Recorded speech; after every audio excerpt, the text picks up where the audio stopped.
Welcome to the first of a 10-part series of training videos created by Creative Australia and designed for non-executive directors of arts and cultural organisations.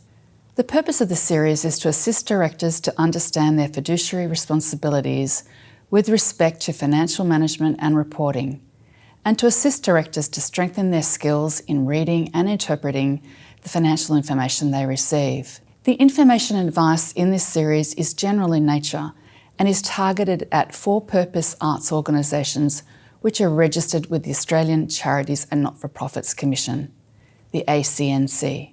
Regardless of the specific type of organisation you are working with, be it an incorporated association, a company limited by guarantee, or if it has deductible gift recipient, DGR status, the key learnings in this series will be relevant to you.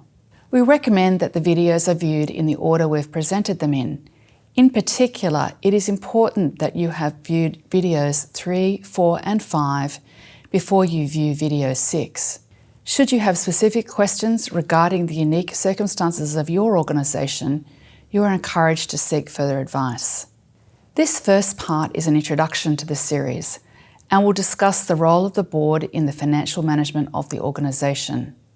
Part 2 is an introduction to financial reporting, and we will discuss the differences between financial accounting and management accounting, the 3 primary financial statements, being the income statement, balance sheet and cash flow statement, as well as the foundational accounting concept of accrual versus cash accounting.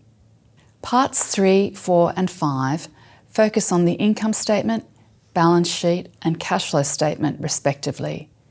We will discuss the purpose of each statement, what it tells you as a director, provide tips on how to read and interpret the information, and suggest questions a director may want to ask. Part 6 recaps the purposes of each of the financial statements and discusses how they relate to each other and how together they provide a complete picture of the financial health of the organisation.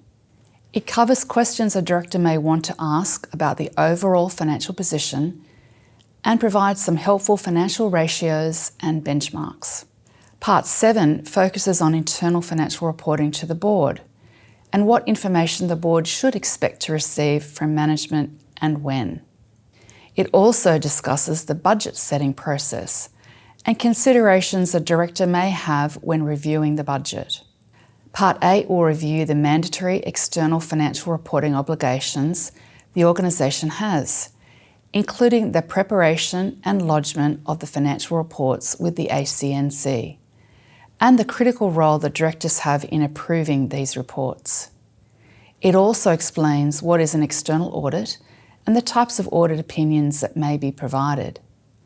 Part 9 covers the role and responsibilities of the Audit and Risk Committee or other similar subcommittees of the board, and how they relate to the board.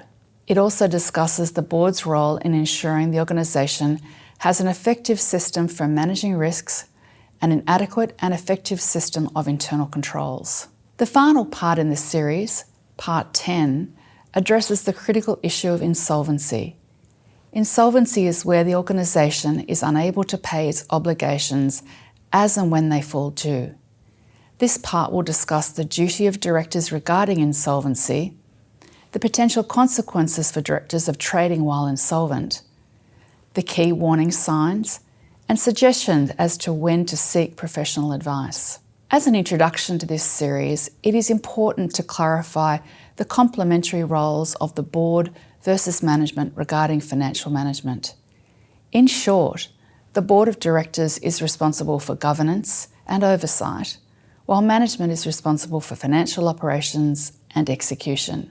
The ACNC Act imposes various duties on directors, or in the language used by the ACNC, responsible people. These duties include the duty to act with reasonable care and diligence, the duty to ensure the financial affairs of the organisation are managed responsibly, and the duty to not allow the organisation to operate while it is insolvent.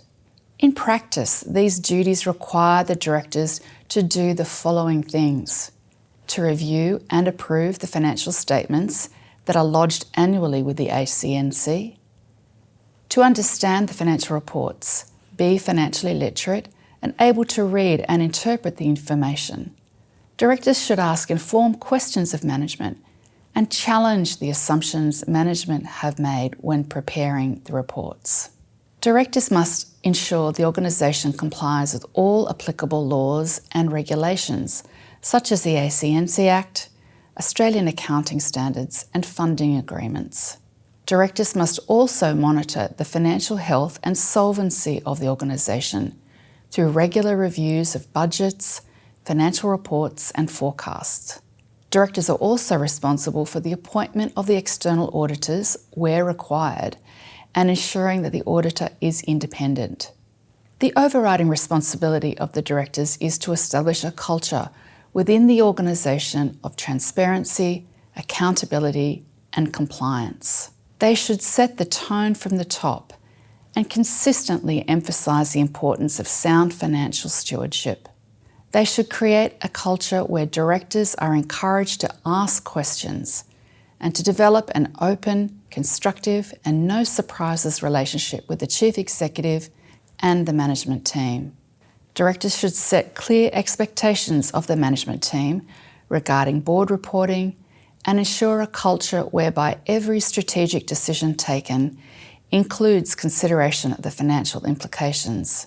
Ultimately, it is the Board of Directors who will be held accountable by stakeholders for the financial stewardship and success of the organisation.